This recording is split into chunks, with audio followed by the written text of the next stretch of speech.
The state's case against former Brooklyn Center police officer Kimberly Potter began Tuesday. The state argued that Potter betrayed her badge, while the defense says Potter needed to do something or else her fellow officer could have been killed. During opening statements Wednesday morning, the state argued that Kim Potter should have known better when she mistook her gun for a taser. We trust them to know wrong from right and left from right. This case is about an officer who knew not to get it dead wrong, but she failed. Prosecutors explained how Potter's firearm is always drawn from her dominant right side with the taser on her left. The defense, meanwhile, said that when officers approached Wright's vehicle, the smell of marijuana was coming from it, and Wright had an outstanding warrant for a firearms offense. At the moment Wright was shot, Sergeant Michael Johnson was on the right side of the vehicle trying to restrain the vehicle's gear shift, and the defense said Potter had to do something. He's about to drive away with a police officer dangling from his car. And she knows, and she'll tell you this, and when she says taser, taser, taser, if she does nothing, Mr. Wright drives away and either substantially harms Sergeant Johnson or, more likely, he kills him. The defense says Potter has never had to fire her gun nor her taser in her 26-year law enforcement career. You can watch the trial on our website, ccxmedia.org. Hennepin County Sheriff Dave Hutchison says he is deeply sorry for drinking alcohol and getting into a single-car crash in Douglas County. Hutchison was taken to the hospital with serious but non-life-threatening injuries. In a statement, Hutchison says he made the inexcusable decision to drive after drinking alcohol and knows he's held to a higher standard. His statement goes on to say that he accepts full responsibility for his actions and he is prepared to accept the consequences of his decision. Hutchison also says he will immediately address his personal issues surrounding alcohol. Charges are pending in the case based on toxicology results and a review by the Douglas County Attorney's Office. Fire investigators are trying to determine exactly what started a basement fire at a Maple Grove home that sent 2 people to the hospital. The call came in around 9:30 Wednesday morning that there was a house on fire in northeast Maple Grove on 99th Avenue. Crews from neighboring cities responded and knocked down the fire. Because of the cold, crews also set up an area for health and safety checks for firefighters. Then we had about 45 firefighters at this scene. Again, it's 10 degrees outside, which makes it a little more difficult to do fire operations because you're not just fighting with heavy gear and equipment, you're also fighting the elements. The 2 people who were in the house were taken to the hospital for possible treatment of smoke inhalation. The cause of the fire is being investigated. City officials in Brooklyn Park hope a $7 million investment will help small businesses grow and thrive. There are so many struggles that come within, owning a business, and if a space like this is going to be created to help us, have more opportunity to expand our businesses, or put our business out there and make it worthwhile, that's an awesome thing. Ellen Chia is one of more than a dozen small business owners who came out to an open house Tuesday night for Brooklyn Park's new Small Business Center project. In October, the city's Economic Development Authority purchased the Northwind Plaza Strip Mall for $7.3 million. The goal is to convert the vacant storefronts into a business incubator. Because that's really kind of what a lot of businesses need, is just a little bit of help getting over that hump. Maybe it's a mentor or a good network or just a new space that's really updated. So it's both an investment in our entrepreneurs, but there's also going to be community space in here. The city is still deciding on what the space would look like and what sort of entrepreneurs would be appropriate for the Small Business Center. They expect the space to open early in 2023. A big donation to Hennepin Technical College will help students in its heavy truck program. Long Haul Trucking donated a 2017 Big Rig to Hennepin Tech on Wednesday, and instructors say this donation is a boon for the program. State monies for schools has been really cut back over the past couple of years, and we haven't had hardly any money to buy new equipment, so a donation like this of new current technology is huge for student learning. The Hennepin Tech Truck Technology Program is unique in that it's an internship-based program with students working and going to school at the same time. Getting to work on a newer model truck will be important for students as they enter an industry that's rapidly changing.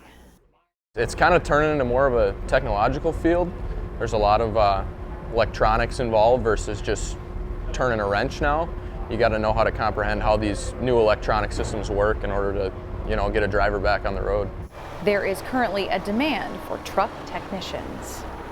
Students at Champlain Park High School remembered the attack on Pearl Harbor with a special concert on Tuesday night.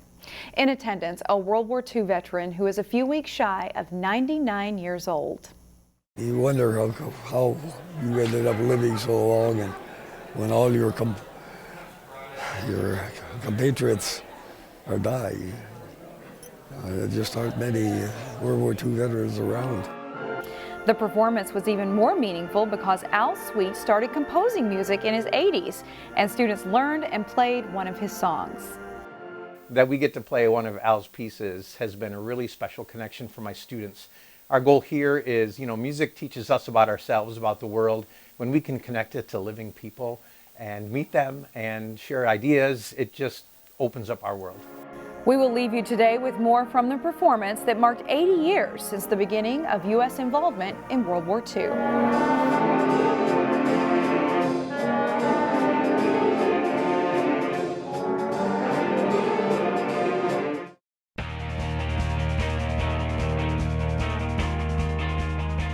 Maple Grove's boys basketball program has won 6 straight section titles. They'll have a different path to state this season, but the Crimson are hoping for good things. Here's Jay Wilcox with more.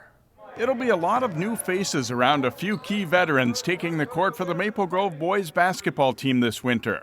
We returned a few guys with some experience. Our point guard played towards the end of the year last year. John's back, Big Lincoln's back. Other than that, we got some new faces coming into our program this year. It might take a minute or two for them to get acclimated, but I really like the way they work. I really like the way this team works together. Point guard Raul Vaidia, now a junior, came on late last season. 6'10" post player Lincoln Palbicki has really developed his game.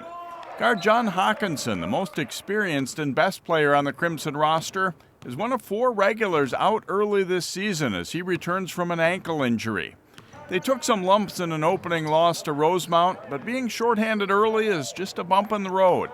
I think people are underestimating us, and we could be a really good team if we play simple team basketball. A couple of our guys are out right now, but once they come back, we'll get in the flow. Yeah, I mean, it's something that we got to battle through, and it's not going to stop us. We're going to continue to work through this, and as each of those guys progressively get back and back, it's going to just make us stronger and stronger. After an up-and-down regular season last winter, the Crimson won the Section 8 4A title and shocked unbeaten Champlain Park in the state quarterfinals before falling in the semis. It was a good lesson for this year's team. And for them to see that at the end of the year and like you said, to go through some bumps and some bruises along the way, and then to see that success at the end of the year and have it pay off, it's huge for these guys to buy into what we're trying to teach them and what we're trying to do.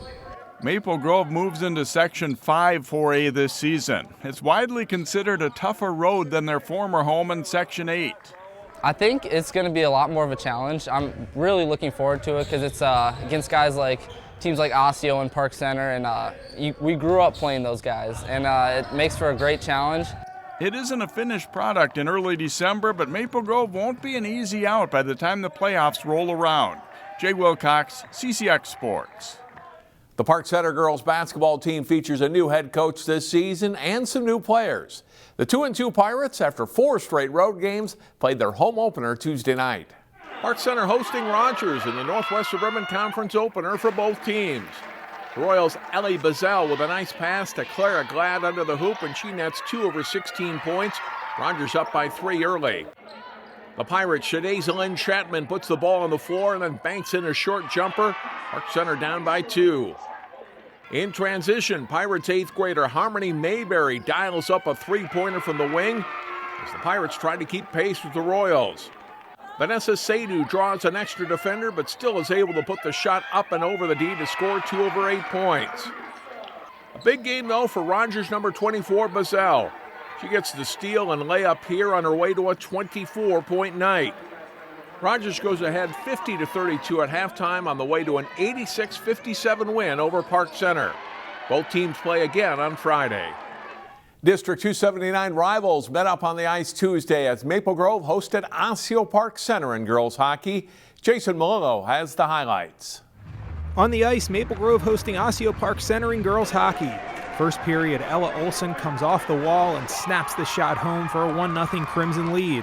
About a minute and a half later, Grove on the power play, Stella Retram one-times the Bella Shipley pass for a goal, and it's 2-rip. Still in the first, traffic in front of the net, and Caitlin Coughlin's shot finds its way in for a 3-0 Grove lead. Second period, great pass by Retram springs Olson on the breakaway, and she finishes for her second marker of the game. Maple Grove wins 4-0. The Crimson is now 5-1-1. Jason Malillo, CCX Sports. Find more prep sports games and highlights at ccxmedia.org and follow us on social media.